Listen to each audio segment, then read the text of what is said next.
हारी। तेरी और तेरे बाप की वजीफों की दुआएं देता रहा। झूठ। इंदिरा गांधी जो पूरे साउथ एशिया की सुपर पावर बनना चाहती है, उसका ये ख्वाब पाकिस्तान को तोड़े बगैर पूरा नहीं हो सकता। लिहाजा दोनों के दरमियान कभी कोई पीस नहीं होगा। तुम फिक्र ना करो, India will be committed to Bengali cause. तुम फिक्र ना करो और मुक्ति की आग जलाते रहो।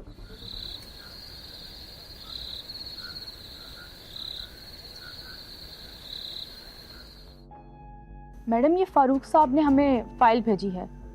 इसमें हमारी मैडम प्राइम मिनिस्टर और पाकिस्तान के सदर की कॉल्स के एनालिसिस हैं। फारूक साहब बड़े गहरे आदमी हैं, मगर फौज के मुतालिक मैं उनके एनालिसिस से मुत्तफिक नहीं। फारूक साहब के मुताबिक पाकिस्तान प्रेसिडेंट के लबो लहजे से ऐसा लग रहा है कि फौज बंगाल में ऑपरेशन करने वाली है। मेरी असेसमेंट के मुताबिक तो फौज के पास ना इतनी तादाद है और ना ही ऐसा कोई प्लान कि वो सारे बंगाल में ऑपरेशन करते हैं। हमने तो उन्हें बैरक्स तक महदूद किए रखा है। आप तो खुद कहती हैं कर्नल पर तो हमें तबाह करने का भूत सवार हो गया है। अगर एक कर्नल की ऐसी सोच है तो उसके सीनियर अफसरान की भी ऐसी ही सोच होगी ना। कर्नल अफरा-सियाब हमारे रास्ते में सबसे बड़ी रुकावट है। इतना बड़ा कांटा कि मेरी काली माता की सारी तपस्याओं के बाद भी उस कर्नल का कुछ नहीं बिगड़ा। और मेरी इंफॉर्मेशन के मुताबिक जितनी थोड़ी फौज इस वक्त यहाँ हमारे पास मौजूद है ना, तो सारे बंगाल को कंट्रोल करने के लिए काफ़ी नहीं। तो ऑपरेशन कैसे होगा? मगर मैडम, मगरिब से मशरिक तक जाने में फौज को कितनी देर लगेगी? अगर वो ऑपरेशन करने का तहिया कर लें। आयशा, मैं आपका सोर्स बात कर रही हूँ, ढाका यूनिवर्सिटी। मैं जो मंजर देख के आई हूँ ना, बहुत ही हैबतनाक था।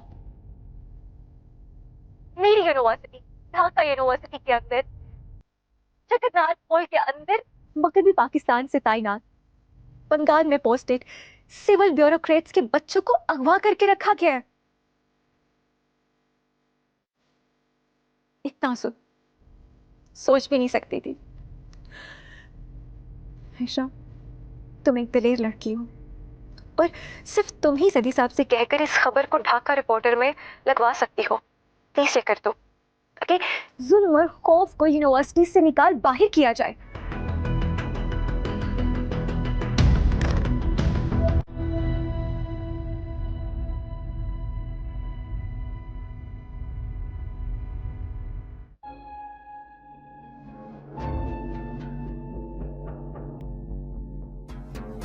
ग्यारह बज रहे हैं रात के, कुछ होश है आपको? कहाँ है आयशा? आपने उसे किसी असाइनमेंट पर भेजा? बहन वो तुम्हारी है, शर्लक होम्स बनने का उसे शौक है, पूछा मुझसे जा रहा है कि आयशा कहाँ है? जब से तुम लोगों से रिश्ता जुड़ा है मुझे खुद को खुद की होश नहीं है। बहुत ही बेहिस है आप। You are seriously impossible. कहाँ है आयशा? कहाँ है आयशा?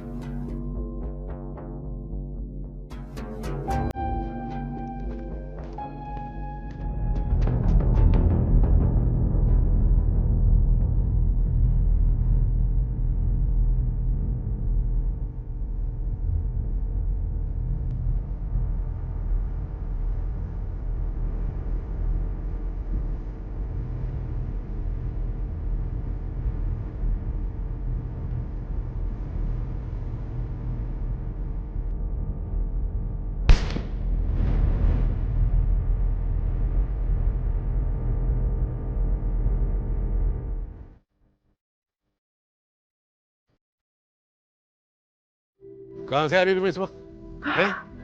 कुछ नहीं, आज तो बाल बाल बच गए, लेकिन जो मेरे पास न्यूज़ है वो मेरी जान से भी ज्यादा जरूरी है। सुने इनकी स्टोरियां। पिछले चंद महीनों से सिंध, पंजाब और वेस्ट पाकिस्तान से आए हुए प्रोफेसर्स, ब्यूरोक्रेट्स और बिजनेसमैन की बेटियां जो गुमशुदा थी वो एक्चुअली अगवा हो रही हैं और उन्हें ऐसी खुफिया जगह पे रखा जा रहा है जिसके बारे में आप सोच भी नहीं सकते। ऐसी मुकद्दस जगह पे इतना घिनौना जुर्म। आयशा, इस वक्त पहेलियां नहीं बुझवाओ। कहाँ रखा हुआ है उन्हें? ढाका यूनिवर्सिटी। ढाका यूनिवर्सिटी? भला कौन रखेगा उन्हें ढाका यूनिवर्सिटी में, और क्यों रखेगा? रॉ से ट्रेन किए हुए बंगाली नौजवानों की टेररिस्ट ऑर्गेनाइजेशन मुक्ति बानी ने ढाका यूनिवर्सिटी को अपना खुफिया हेडक्वार्टर बनाया हुआ है। वहाँ के वाइस चांसलर प्रोफेसर नारायण ने इंतजामिया के साथ मिलकर इन लड़कियों को वहाँ कैद कर रखा है ताकि हुकूमत से अपनी नाजायज डिमांड्स पूरी करवा सकें और अपने साथियों को रिहा करवा सकें। अवामी लीग के सेक्रेटरी जनरल फारूक और जब्बार बंगाली नौजवानों के साथ मिलकर ये पूरा नेटवर्क चला रहे हैं। खत्म हो गई तुम्हारी गपशप या और है अभी कुछ? अब जरा इससे ये पूछो कि मैंने दी थी इसको ये असाइनमेंट। हिम्मत है खबर छापने की, तो छाप दो, कौम का फायदा ही हो जाए। Both of you are mad and I am not. This discussion is closed. बहुत रात हो गई, जाओ जाके सो जाओ।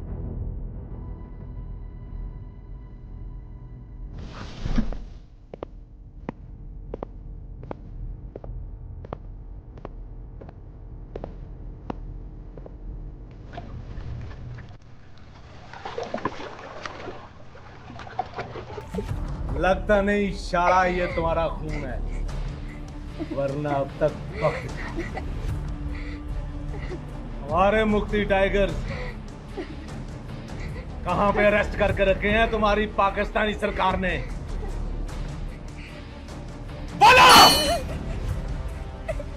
पापा, आप मेरी परवाह ना करें। डू योर ड्यूटी पापा। पाकिस्तान की खातिर अगर मेरी जान भी चली जाएगी तो नो टेंशन पापा। ओके पापा, मैं आपको जन्नत में मिलूंगी।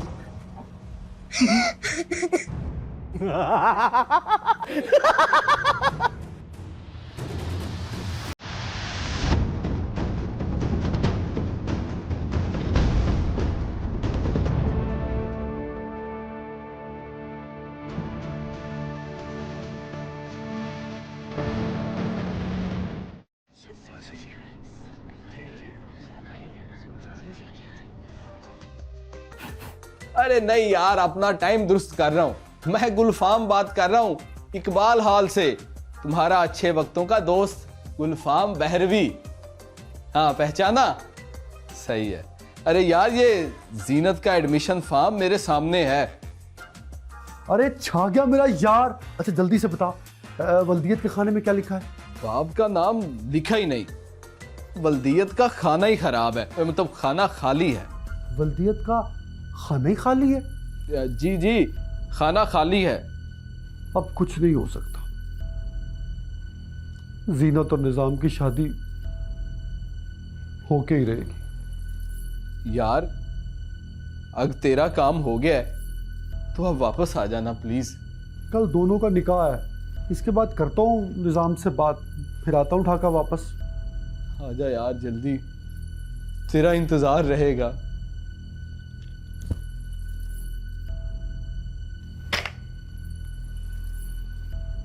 वल्दियत का खाना ही खाली है। इस शादी को अब कोई नहीं। बंगाल ना तो अब झुकेगा और ना ही दबेगा। पाकिस्तानी प्रोफेसर्स के लिए बंगाल में जमीन नहीं है।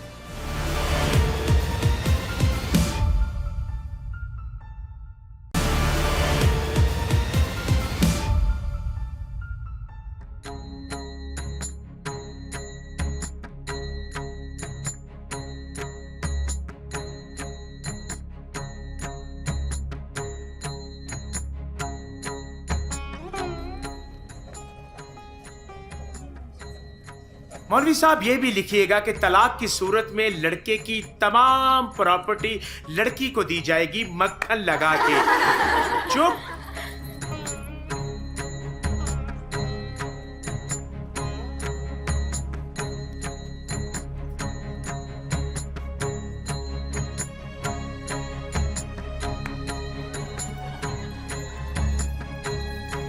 मुबारक मुबारक। हाँ ये टाइम सब बच्चियों पर आए और हमारा कोटा खाली हो जाए मक्खन लगा के।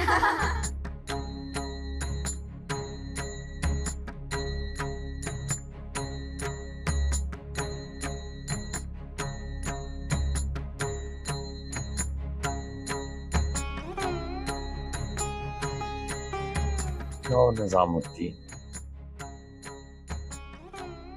खानम जान, मैं तुम्हारा ये एहसान जिंदगी भर नहीं भूलूंगा। अरे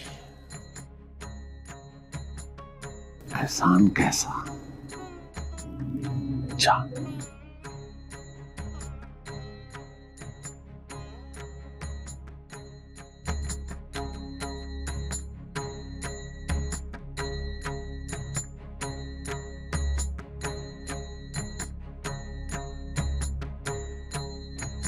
खानम जान, अगर हम लोग इसी तरह एक एक बच्चियां करके रुखसत करते रहे तो क्या बाद में सिलाई कढ़ाई का स्कूल खोलेंगे?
आराम वगैरह का टाइम खत्म हो गया है। बहुत हो गई कार्रवाई पाकिस्तानी फौज की। इस कर्नल ने बहुत बड़ा भाषण दिया यूनिवर्सिटीज में। हिंदुस्तान वाले बहुत अपसेट हैं।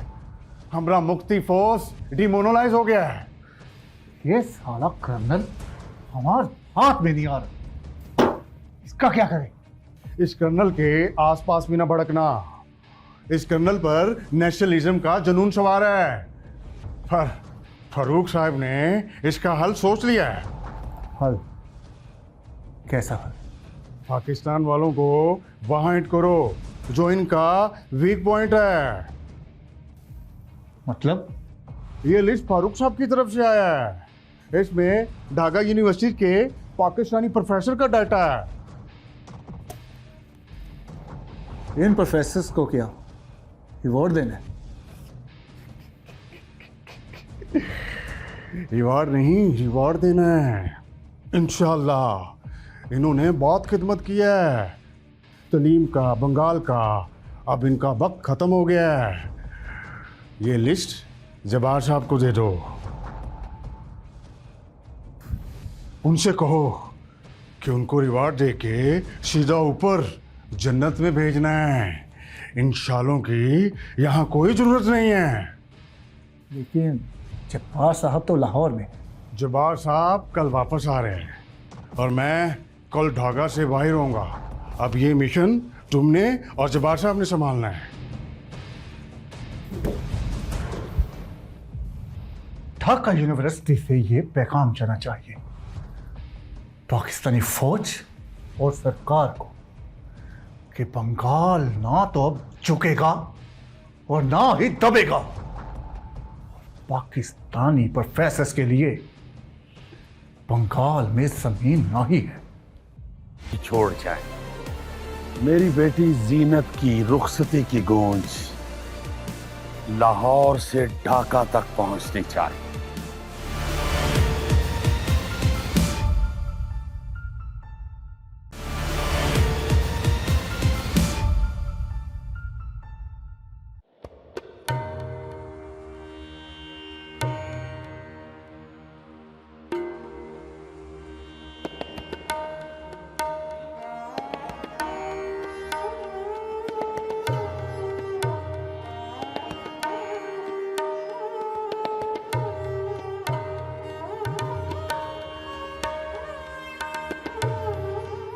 पायल में गीत है छम छम के, तू लाख चले रे गोरी थम थम के।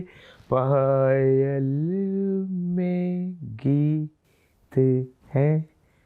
अदनान मेरी जान, हर वक्त गुस्सा परेशान, आखिर मसला क्या है? मसला मेरा दोस्त निजामुद्दीन है, जिसे तुम जैसे लोगों ने चुरा लिया। ना वो पढ़ाई कर रहा, ना वो ढाका यूनिवर्सिटी का रहा।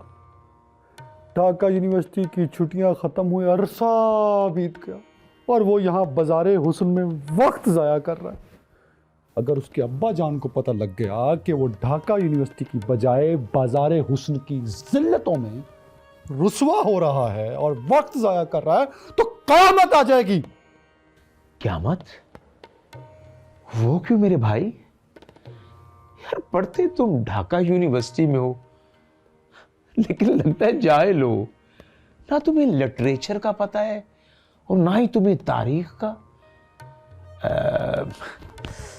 हाँ, जहां तक मेरी याददाश्त है, उमराव जान अदा के नावल से तो तुम वाकिफ होगे, उसके मुसन्निफ के नाम से भी, जो मेरा हमनाम है, मिर्जा रुस्वा। उसमें नवाब सलीम का निकाह उमराव जान अदा से हुआ था मेरी जान। अबे वो ढाका यूनिवर्सिटी के तारीख से नाआशना स्टूडेंट, उमराव जान अदा एक मोहब्बत की लाजवाल दास्तान है। और वैसे भी तुम्हारे दोस्त निजामुद्दीन के वालिद चौधरी हाशिम यहां के रेगुलर विजिटर है। हाय, क्या याद आया चौधरी हाशिम को। इस कोठे पर मैंने बावला हुए जा रहा है। चल हट पागल। याद रख, निजामुद्दीन के माथे पर मैंने पहले दिन ही लिखा हुआ देख लिया था। निजामुद्दीन के माथे पर क्या लिखा देखा है? दुगले का सेहरा, घोड़ा जिस पर वो सवार होगा, और बारात यहीं आएगी, यहीं इसी बाजार में। और हाँ, मैंने तेरे माथे पे भी कुछ लिखा देखा है। मेरे माथे पर? मेरे माथे पर लिखा क्या देखा है? जब निजामुद्दीन सेहरा सजाए घोड़े पर बैठकर दूल्हा बनेगा, तो तू उसका शबाला बन के घोड़े की रकाब पकड़ के गले में मोतिये का हार डाल के आगे आगे होगा। तर हो जाएगा तर, रातों रात अमीर हो जाएगा। अमीर?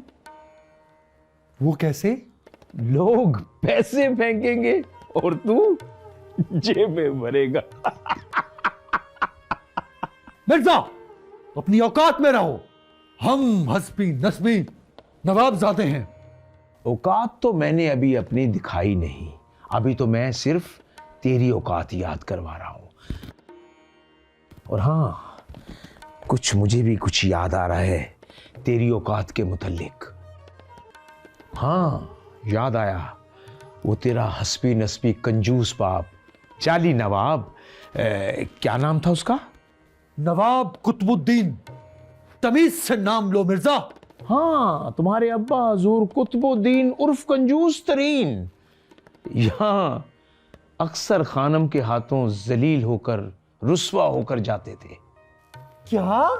एक दफा वो तुम्हारा शरीफ बाप तुम्हारी शरीफ मां से इतना उकताया कि वो मेरी बेटी का रिश्ता लेने आ गया, तो खानम जान ने उसकी वो धज्जियां उड़ाई।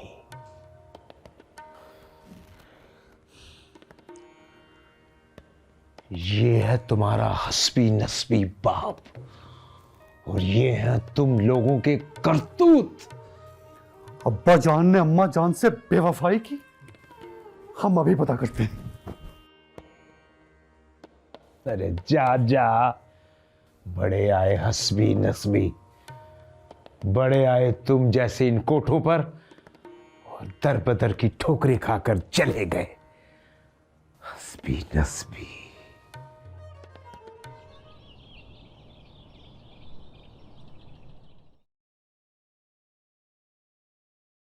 मासी, you are always very busy. आपके पास मेरे लिए वक्त ही नहीं है। कितनी मर्तबा बताया मुझे आयशा बोला करो। ये मासी खाला इज वेरी ओल्ड फैशन्ड। मुझे मासी कहना अच्छा लगता है ना, पर मुझे मासी सुनना अच्छा नहीं लगता। ना बेटा, तुमने ना आयशा को मासी ही कहना। पता है क्यों? क्योंकि मासी का मतलब होता है माँ जैसी। अगर कल को मुझे कुछ हो जाए ना तो तुमने हमना को बिल्कुल माँ जैसा प्यार देना।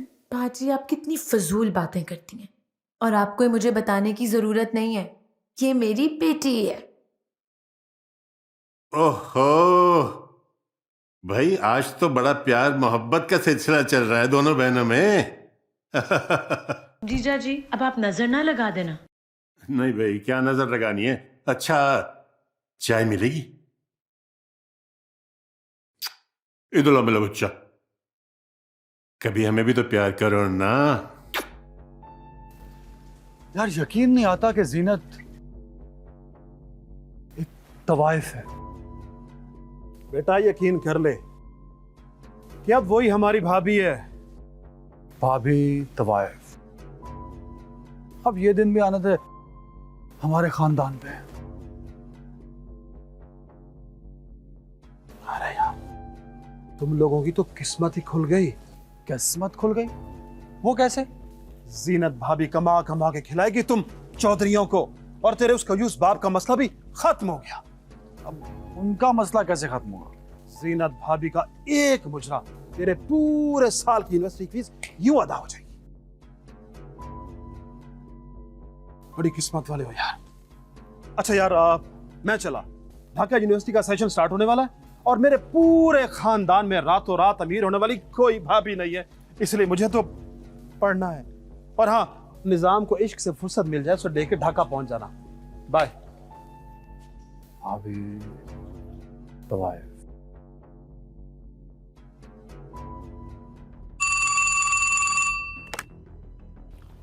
Hello, Mirza Ruswa speaking from Lahore. Farooq साहब कल लाहौर आ रहे हैं, खानम से कहना कि उनका बढ़िया ख्याल रखे। अरे यूं कहना कि माई बाप आ रहे हैं। फारूक साहब की शान में ऐसी महफिल बर्पा करेंगे कि वो लाहौर से ढाका जाना भूल जाएंगे। चिंता ना करें जनाब, फारूक साहब को लाहौर आने तो दीजिए।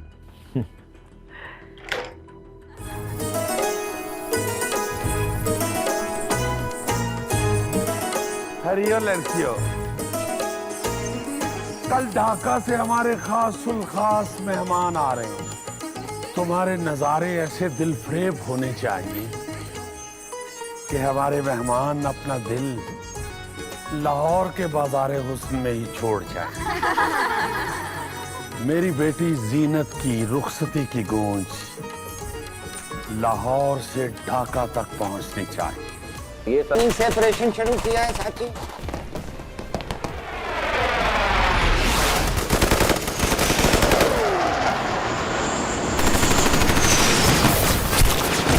सर, फौज इतनी फोर्स से और इतनी अचानक आई है कि हमारी सारी कैलकुलेशन गलत साबित हो गई है।